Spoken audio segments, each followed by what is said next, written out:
Assalamualaikum warahmatullahi wabarakatuh. Saya Diki Pratama, NIM 15 16 10 38 30 21. Di sini saya akan mempresentasikan jurnal ilmiah dengan judul Outcomes of Patient with Acute Upper Gastrointestinal Non-Variable Hemorrhage referred to intervention radiology for potential embolotherapy. Nah, di sini jadi review jurnal ini adalah merujuk dari hasil pasien dengan pendarahan non-variable gastrointestinal atas akut yang merujuk pada radiologi intervensi untuk potensi ke arah embolisasi. Nah, untuk definisi penelitiannya sendiri adalah pertama telah dilakukan identifikasi dari keseluruhan sampel sebanyak 74 pasien. Nah, di sini pasien-pasien ini dikelompokkan menjadi 3. Yang pertama tentang embolisasi terapeutik. Nah, yang kedua adalah embolisasi profilaksis, dan yang ketiga adalah tidak ada kelompok embolisasi, jadi tidak perlu dilakukan embolisasi. Nah, di sini ternyata diklasifikasikan lagi bahwa keberhasilan dari klinis embolisasi adalah 67% sampai 68%. Kelompok embolisasi terapeutik dan sebesar 68%, dan 67%-nya adalah kelompok embolisasi profilaksis. Nah, tingkat pendarahan ulang awal adalah 33,8%, 51,6%, 33,3%, dan 20% di antara semua pasien. Nah, kelompok embolisasi terapeutik dan profilaksis serta kelompok tanpa embolisasi pengobatan endovaskuler. Nah, kematian secara signifikan dari keseluruhan pasien usia lanjut adalah sebanyak 0,01% p-value-nya. Nah, serta yang mengalami gangguan cerebrovaskuler adalah sebesar 0,0337, dan angiografi positifnya sebesar 0,026. Bahkan ketika populasi klinis tercapai. Jadi ketika klinis ini pada klinis ini sudah selesai dilaksanakan pemeriksaan, masih ada beberapa gangguan ataupun sampai mengalami kematian sebesar tadi persentase yang sudah saya sebutkan. Nah, tujuan dari jurnal ini adalah yang pertama adalah untuk mengidentifikasi hasil klinis dari pasien yang membutuhkan angiografi mesentrika untuk presentasi pertama kali ke ruangan gawat darurat terlepas dari pengobatan endovaskuler. Tujuan sekundernya adalah untuk menganalisis dan melaporkan hasil dari pasien yang menjalani embolisasi terapeutik, embolisasi empiris, dan tidak adanya terapi endovaskuler. Lalu juga untuk melaporkan hasil setelah angiografi kateter dengan atau tanpa embolisasi pada pasien dengan pendarahan non-variable gastrointestinal atas yang akut. Untuk metodologi yang dilakukan adalah yang pertama pengumpulan data termasuk demografi dari pasien, diagnosis, dan hasil laboratorium meliputi pengukuran asam laktat, sel darah putih, kadar minimal kreatin, status koagulopati, dan status antikoagulasi, persyaratan transfusi, detail pencitraan, dan kondisi probabilitas jumlah angiografi per pasien, temuan angiografi dan latar belakang pengobatan serta embolisasi, provokasi selama angiografi, status pembuluh darah, dan agen embolisasi yang akan dilakukan. Perlu diperhatikan juga dengan waktu fluoroskopi, kompilasi mayor dan minornya, tingkat keberhasilan teknis dan klinisnya, tingkat pendarahan ulang, dalam metodologi pengobatan akhir, dan tindak lanjutnya. Nah, keberhasilan klinis dari tingkat pendarahan ulang dan kematian setelah 30 hari dan sampai 1 tahun. Nah, analisisnya itu yang dilakukan adalah menggunakan metode Kaplan Meier dengan analisis log rank. Jadi analisis ini menggunakan analisis SPSS IPM 20 dan menggunakan nilai p-value-nya kurang dari 0,05%. Jadi ketika tidak lebih dari 0,05% dianggap penelitian ini signifikan, seperti itu. Nah, untuk gambar yang pertama ini adalah distribusi dari clinical sukses setelah dilakukan treatment dari embolisasi. Yang pertama ini ada embolisasi prophylaktik dan juga embolisasi terapeutik. Nah, untuk kurva yang samar ini adalah prophylaktik embolisasi, lalu untuk yang tegas adalah terapeutik embolisasi. Nah, dimana di sini dari 18 pasien yang melakukan prophylaktik embolisasi, nah ini ada 6,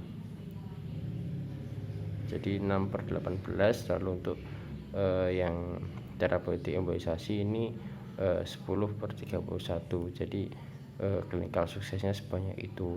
Lalu untuk gambar yang kedua ini adalah pendarahan ulang ataupun terjadinya pendarahan kembali setelah 30 hari. Jadi untuk treatmentnya adalah tanpa embolisasi, dengan embolisasi prophylaktik, lalu ada juga embolisasi terapeutik. Nah, dari 25 ada sebanyak 3 pendarahan kembali ketika dilakukan tanpa ada embolisasi treatment embolisasi. Lalu untuk embolisasi prophylaktik ini ada sebesar 6 dari 18, lalu untuk terapeutiknya ada 16/31, jadi cukup besar. Lalu untuk gambar yang ketiga, nah ini terjadi pendarahan ulang tapi dalam waktu yang relatif cukup lambat, jadi cukup lama. Jadi untuk prophylaktik embolisasi tidak ada pendarahan kembali. Lalu untuk tidak tanpa pelakukan embolisasi ini ada 1 dari 25. Lalu untuk embolisasi terapeutik ini ada 3 dari 31 pasien. Lalu untuk yang gambar keempat, jadi ini adalah kumulatif survivalnya.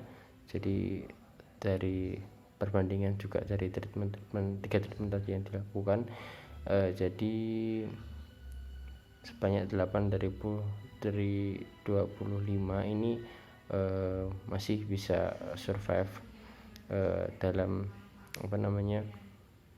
pasca perlakuan treatment yang dilakukan. Lalu untuk yang prophylaktiknya ini ada 5 dari 18. Lalu untuk yang terapeutik embolisasinya ada 18 dari 31. Ini juga ada tabel 30 hari, angka kematian dalam 30 hari dan 1 tahun pasca pelakuan treatmentnya. Tadi dari demografis tersebut usia di atas kurang dari 49, ini ada 18 pasien. Usia di atas 50 sampai 59 ada 12.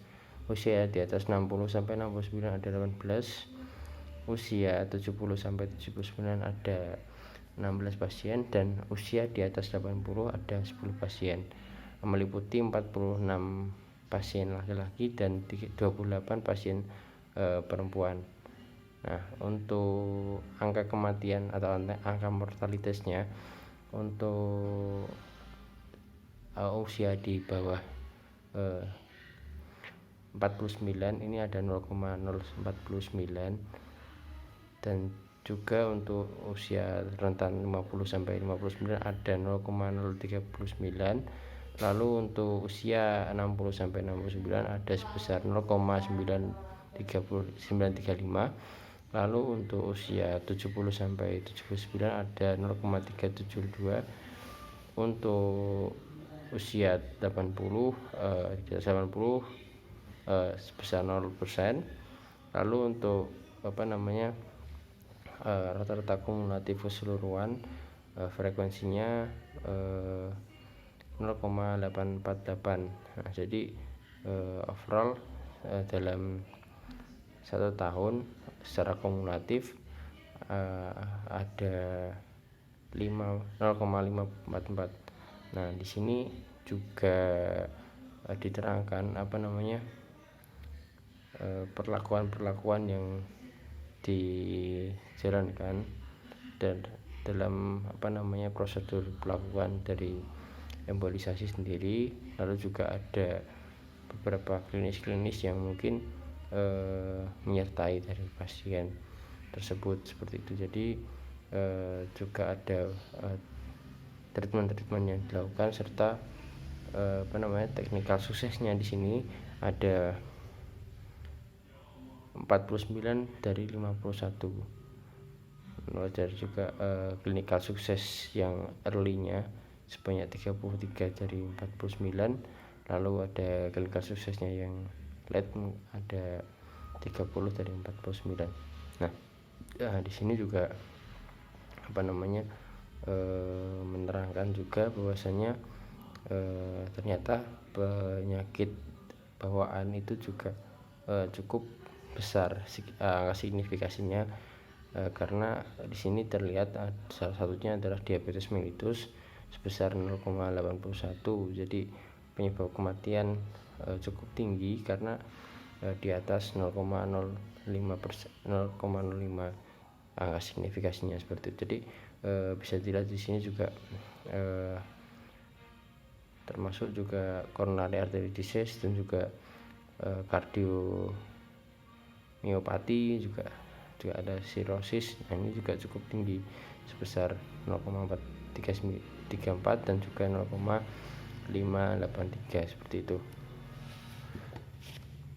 Saya kurang lebihnya mohon maaf. Saya akhiri. Wassalamualaikum warahmatullahi wabarakatuh.